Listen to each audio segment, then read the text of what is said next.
초등부 친구들 안녕하세요. 한 주간도 건강하고 말씀 잘 기억하고 실천하면서 잘 지냈나요?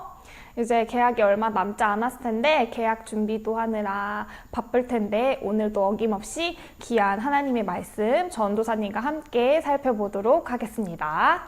말씀으로 가볼까요? 오늘 우리가 함께 볼 말씀은 마가복음 4장 2절에서 8절 말씀입니다. 이에 예수께서 여러 가지를 비유로 가르치시니 그 가르치시는 중에 그들에게 이르시되 들으라 씨를 뿌리는 자가 뿌리러 나가서 뿌릴새 덜어는 길가에 떨어짐에 새들이 와서 먹어버렸고 덜어는 흙이 얕은 돌밭에 떨어짐에 흙이 깊지 아니하므로 곧 싹이 나오나 해가 돋은 후에 타서 뿌리가 없음으로 말랐고 덜어는 가시떨기에 떨어짐에 가시가 자라 기운을 막음으로 결실하지 못하였고 덜어는 좋은 땅에 떨어짐에 자라 무성하여 결실하였으니 30배나 60배나 100배가 되었느니라 하시고 아멘. 오늘은 마가복음 4장 2절에서 8절 말씀을 살펴볼 텐데요. 예수님께서 성경 말씀을 전하실 때 어떻게 하면 잘 전달할 수 있을까? 또 어떻게 하면 사람들이 쉽게 이해하도록 설명할 수 있을까? 늘 고민하셨어요. 이런 고민 중 예수님께서 쓰신 방법 중 하나는 비유인데요. 예수님께서는 어렸을 때부터 도시보다는 시골에서 자라나셨어요. 그렇기 때문에 사람들이 살아가는 모습을 가까이 지켜보며 농사 짓는 모습, 물고기를 잡는 어부의 모습 등 여러 가지 농촌에서 볼 수 있는 모습을 직접 보고 가까이 하며 자라오셨어요. 그렇기 때문에 사람들이 어떻게 사는지 누구보다도 잘 아시고 공감하실 수 있었어요. 그래서 예수님께서는 사람들이 귀를 쫑긋 세우며 들을 수밖에 없는 이야기로 비유하여 말씀을 전하셨는데 그중 사람들이 살아오는 환경, 예수님이 보고 자라오셨던 사람들의 생활 속에서 일어나는 일들을 말씀에 비유하여 설명해 주셨어요. 예수님께서는 오늘 하나님의 말씀을 듣고자 모인 사람들에게 농부가 씨 뿌리는 일에 빗대어 말씀을 이야기하시고자 하셨어요. 사람들은 예수님의 이야기를 듣자마자 공감의 표시로 끄덕끄덕 또 아, 그거 하면서 그 이야기가 무슨 뜻인지 알아차렸어요.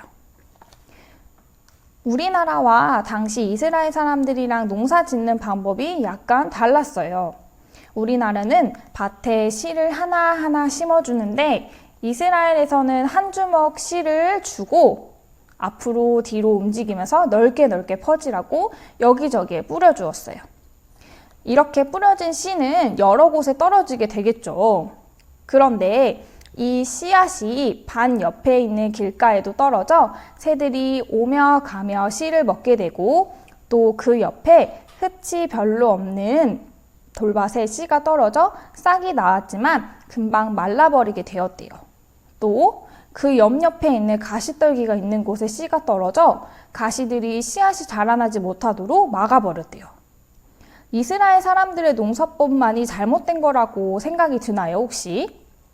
그럼 결국 제대로 자랄 수 있는 땅에는 씨앗이 과연 안 떨어졌을까요? 그렇지만은 않아요. 모두 다 좋은 밭의 땅에 떨어진 것은 아니지만 여러 땅에 흩어지긴 했지만 그 중에서도 좋은 땅에 떨어진 씨앗들이 있었어요. 이곳에 떨어진 씨앗들은 새싹을 틔고 조그만했던 씨앗들이 점점 자라서 싱싱하고 아주 질 좋은 열매들을 맺었다고 해요. 그런데 예수님께서는 왜 이런 씨 뿌리는 이야기를 사람들에게 해주셨을까요? 어떤 의미를 가지고 이야기하고 싶으셨던 걸까요?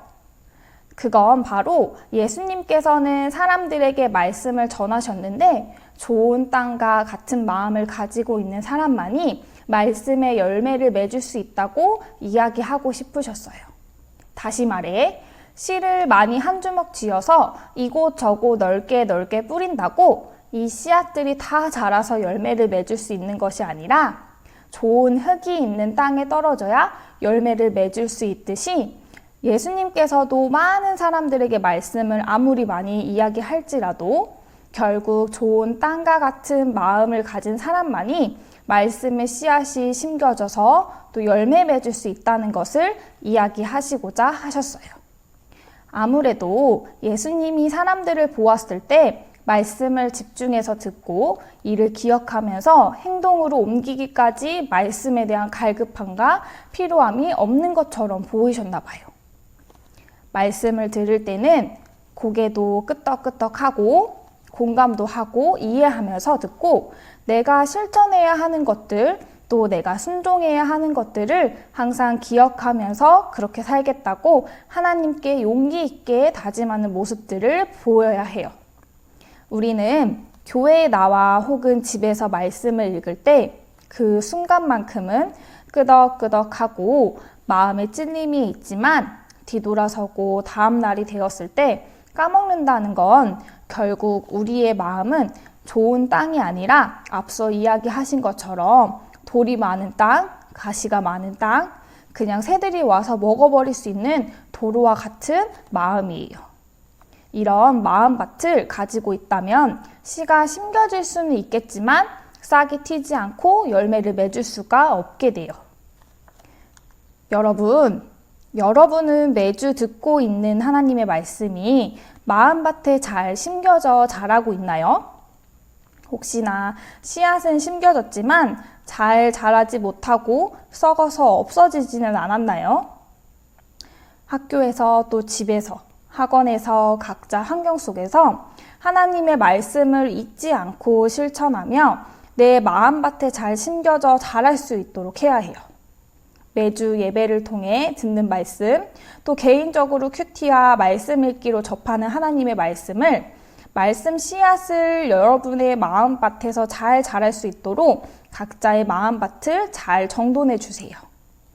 내 마음밭에 혹시라도 하나님의 말씀이 열매 맺지 못하도록 방해하는 가시나 돌 같은 방해물이 있다면 여러분 스스로 결단하며 방해물을 없애주세요. 그래서 좋은 열매를 맺을 수 있는 좋은 마음의 밭으로 가꾸어 주세요. 가끔 말씀이 어렵고 이해가 안 가서 어려움을 겪는다면 절대 좌절하지 말고 이해 안 가더라도 하나님의 말씀에 순종할 수 있는 담대함과 이 말씀들을 이해할 수 있는 지혜를 달라고 한번 하나님 앞에 기도해 보세요. 그렇다면 틀림없이 우리 친구들 마음밭이 좋은 땅과 같은 밭이 될 수 있을 거예요. 우리 초등부 친구들, 예배를 드리는 것, 말씀을 가까이 하는 것, 이 모든 것이 다 중요하지만 말씀을 듣는 것, 읽는 것에서 끝나는 것이 아니라 내가 들은 말씀, 또 읽은 말씀, 묵상한 말씀들을 내 마음밭에서 얼마나 자라게 할 것이고 얼마나 열매를 맺게 할 것인지는 우리 친구들에게 달렸어요. 말씀을 듣고 읽는 거에만 끝내는 것이 아니라 말씀을 꼭 기억하고 그 말씀을 작은 실천으로부터 행동하고 살아가는 우리 멋지고 용감한 초등부 친구들이 되기를 소망하고 축복합니다. 함께 읽으며 기도하겠습니다. 우리 두 손을 모으고 함께 마음을 다해 기도하도록 하겠습니다. 하나님 아버지, 오늘 씨 뿌리는 비유에 대해 말씀을 들었습니다. 하나님, 우리의 마음밭이 방해물이 많은 땅이 아니라 씨앗을 잘 자라고 풍성하게 열매 맺을 수 있는 건강한 땅이 되도록 도와주세요. 가끔은 말씀을 기억하고 행동하는 게 어려울 때가 있습니다. 그때마다 하나님 저를 붙잡아 주셔서 더 지혜롭고 말씀에 순종할 수 있는 용감함을 허락해 주세요. 감사드리며 예수님의 이름으로 기도드립니다. 아멘. 우리 친구들 오늘 들은 말씀처럼 4가지 씨 뿌리는 비유를 들으셨는데 가장 좋은 땅, 그 땅이 우리 친구들의 마음의 땅이 될 수 있도록 전도사님이 한 주간 열심히 기도하도록 하겠습니다. 우리 친구들도 오늘 들은 말씀 꼭 기억하고 한 주간 그 말씀 실천하면서 지내는 한 주간이 되기를 축복합니다. 안녕!